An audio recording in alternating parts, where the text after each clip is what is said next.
Whether you're stuck in bronze or trying to push to SSL, there's always room to improve. In this video, we're breaking down the best strategies to help you climb out of every rank, and these tips apply across the board, and no matter what rank you're at currently, there will be something for you in this video. Let's start with bronze. If you're in bronze, your primary focus should be getting a therapist. Just kidding, your primary focus should be mastering the fundamental mechanics of Rocket League. We're talking about simple core skills that form the backbone of your gameplay. First off, consistency with just basic touches. You want to make sure you're actually hitting the ball where you intend to and not just going around and hoping for the best. Practice moving your car smoothly and hitting the ball with purpose, whether it's shooting on target or clearing the ball away from your goal. Positioning is the next important area to address. One of the biggest mistakes bronze players make is ball chasing, following the ball everywhere without thinking about positioning. Here's the key: stop ball chasing and start thinking about where you should be to help your teammates. Remember, Rocket League is really a game about rotations. If you're out of the play, rotate back to defense or find a position where you can support your team. This simple change in your mindset will make you a way more effective player, even without high-level mechanics. Another important tip for bronze players: get comfortable with the concept of boost management. Many players either overuse boost, leaving themselves stranded with no boost, or they don't use any boost at all, playing way too slowly. The trick is to learn how to feather your boost. Use it in short bursts to maintain speed, but avoid using it all at once. Staying efficient with your boost will help you recover faster and be more active in the play, which is a huge advantage over players who are constantly running out of boost or players that are just way too slow and not using their boosts at all. Now let's talk about defense. In bronze, players often panic when the ball comes near their goal. This panic leads to rushed clears or even own goals. Instead, try to stay calm and focus on controlled touches. When you clear the ball, aim to push it to the corners or the sides rather than right back to the opponent, because all that does is really end up giving away possession. This simple habit will reduce the number of times your team is under pressure, and it will make you a much more reliable defender. Finally, make use of free play. Free play is an incredible tool for getting a feel for how your car handles and improving your ball control. Spend time driving around, hitting the ball at different angles, and experimenting with how your car moves in the air and on the ground. Don't underestimate the power of this practice. The more time you spend learning how to recover quickly and handle the ball efficiently, the more comfortable you'll be during matches when you're using these same skills. Now, let's move on to silver. In silver, you should already have a grasp of the basics, but now it's time to refine those skills. One of the most important things to work on is boost management. At this rank, players often use boost inefficiently. You don't need to hold down the boost button every time you want to move quickly. Learning to feather your boost to maintain speed while conserving it for critical plays. Understand when to use boost and when to rely on your car's natural momentum. And when you do this, it will help you stay in the action and ready to make important plays that otherwise you wouldn't be able to make. Defense is also really important in silver, but now it's about maintaining composure under pressure. When defending your goal, don't panic. Just focus on positioning your car between the ball and the goal, and use controlled touches to clear the ball. Avoid hitting the ball directly back into dangerous areas or making off-target clears. Stay calm and remember, a well-paced clear is often better than a powerful one.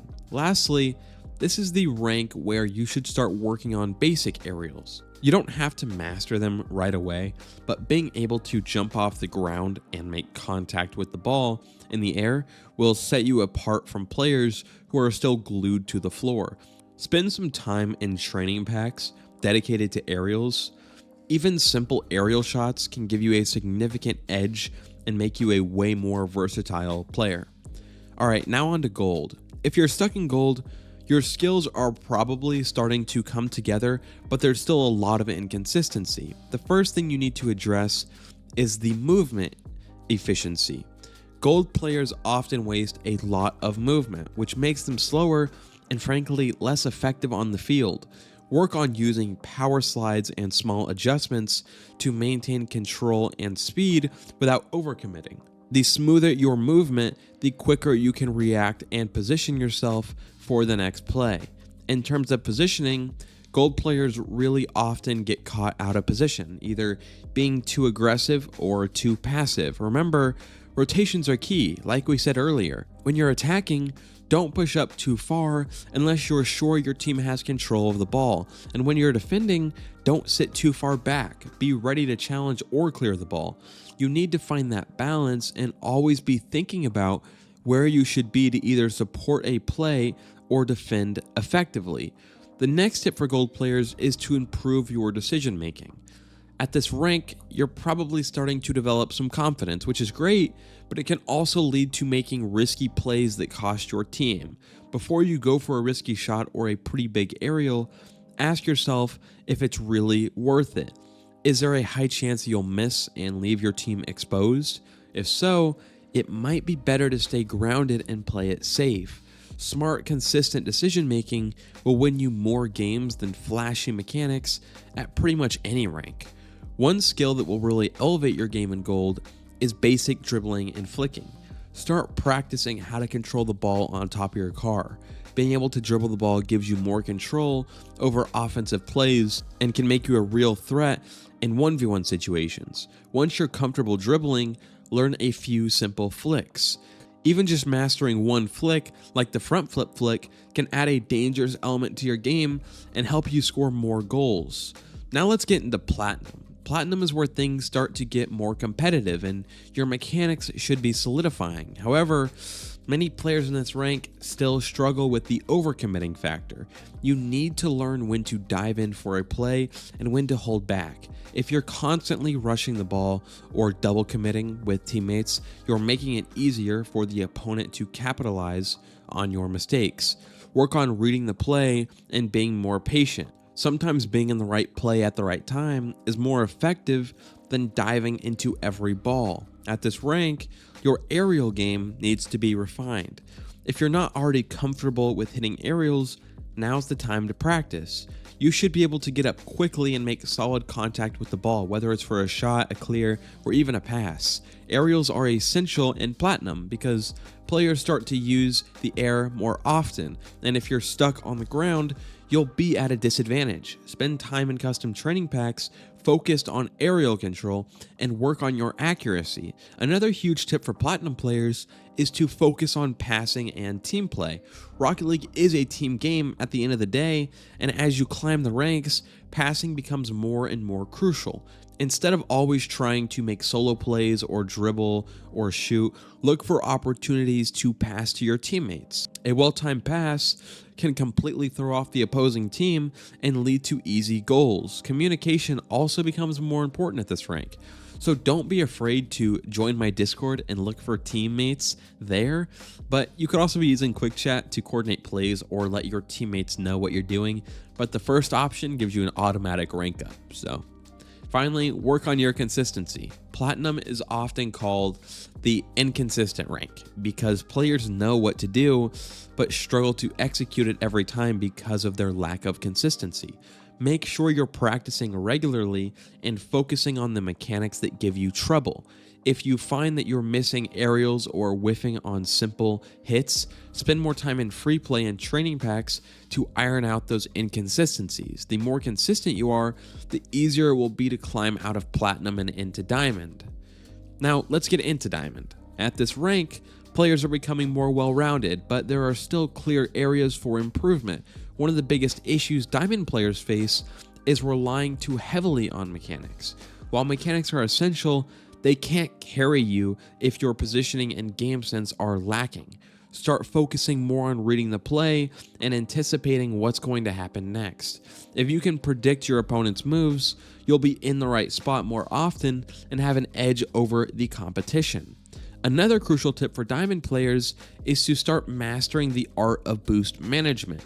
You can't keep wasting boost and expect to be effective if you're constantly out of boost. You'll find yourself out of position and unable to make key plays. Make a habit of collecting small boost pads as you rotate instead of always going for the big boost pads. Maintaining around 30 to 40 boost at all times can keep you relevant in plays and help you recover faster when needed. Adaptability is also a huge factor in Diamond. You need to be able to change your playstyle based on the flow of the game. If your opponents are super aggressive, maybe it's time to play more defensively and capitalize on their overcommits. If they're playing too passively, then be more aggressive and take the initiative. Being able to read the game and adapt your playstyle will make you a way more versatile and effective player. By the time you're in Diamond, you've likely developed some bad habits, like hesitating too much before challenging the ball, or defaulting to panic clears when under pressure. Identify what your bad habits are and work on replacing them with effective strategies. For example, instead of just clearing the ball without intent, try to direct your clears to a teammate or a corner. Little changes like these can make a big difference in your win rate. Now, moving into Champ, things get a little bit more intense. At this rank, players are generally good at mechanics, but they often struggle with team play and positioning. The most common issue I see when I'm coaching people in Champ is double committing and not trusting your teammates. You need to learn to have confidence in your teammates and trust that they'll make the play. They're in the same rank as you for a reason. 9 times out of 10, they didn't get boosted. They actually got there. So just trust them, and this allows you to actually rotate properly and maintain pressure without leaving your net exposed. Another big focus for Champ players should be making smarter challenges. You can't just dive in aimlessly and hope for the best. Start thinking about how your challenges will impact the play. Are you leaving your teammates in a 1v2 if you miss? Are you giving the opponent a free clear by challenging poorly? Being more strategic about when and how you challenge will help your team stay in control and create more opportunities. One area that separates average Champ players from the best is speed and efficiency. You don't have to be the fastest player on the field, but you do need to be efficient with your movement. Work on recovery mechanics like maybe the half flip or wave dash to keep your momentum up and be ready for the next play. Every little bit of speed and efficiency matters at this rank and can be the difference between winning and losing. Now let's talk about Grand Champ. Grand Champ is one of those ranks that it's actually the only rank that has this large of a skill gap. Grand Champ 1 and Grand Champ 3, in my opinion, is about the same difference from Grand Champ 1 being Diamond 1 and Grand Champ 3 being Grand Champ 1. That's the same skill gap as Grand Champ 1 to Grand Champ 3. It's that large. So in Grand Champ 1, you're really going to have the same mistakes as Champ. It's just going to be consistency, speed, efficiency, movement. But with Grand Champ 3, it's actually really difficult to understand your mistakes here, which is why I'd really recommend getting a replay review to see what your mistakes are, because odds are if you're in Grand Champ 3, you're probably not missing easy mechanics, so you probably don't even know what you're doing wrong. 9 times out of 10, it's going to be rotational issues about not being as efficient as you could with your rotations or staying on the ball too long. So in this rank, you pretty much have to be looking for every single mistake and using that as a learning opportunity. Finally, let's touch on SSL. You obviously can't rank out of SSL, but if you're aiming for SSL, you need to be relentlessly self-critical. Kind of what I was talking about earlier, but every mistake you make needs to be a learning opportunity. I can't stress this enough because at this level, games are decided by really, really small errors. So focus on minimizing mistakes and maximizing your impact. Watch your replays and look for moments where you could have made a better decision or position yourself more effectively. The grind to SSL is the hardest in Rocket League, but with dedication and a willingness to adapt, it's achievable. That's it. By focusing on these tailored tips for each rank, you'll be ranking up way faster than any of your friends in Rocket League. Also, real quick, I want to apologize for sounding pretty sick this video. My allergies are going crazy right now, but it's really important to remember that improvement takes time and effort. It's not really something that happens overnight. So be patient and look for trends that tell you that you're improving, and keep grinding smarter, not just harder. I wish you guys the best of luck. If you're serious about ranking up, I also offer replay review coaching where I'll help you figure out the biggest issues in your gameplay. DM me on Discord with the word coach to get some information about that. See you on the next one. Peace.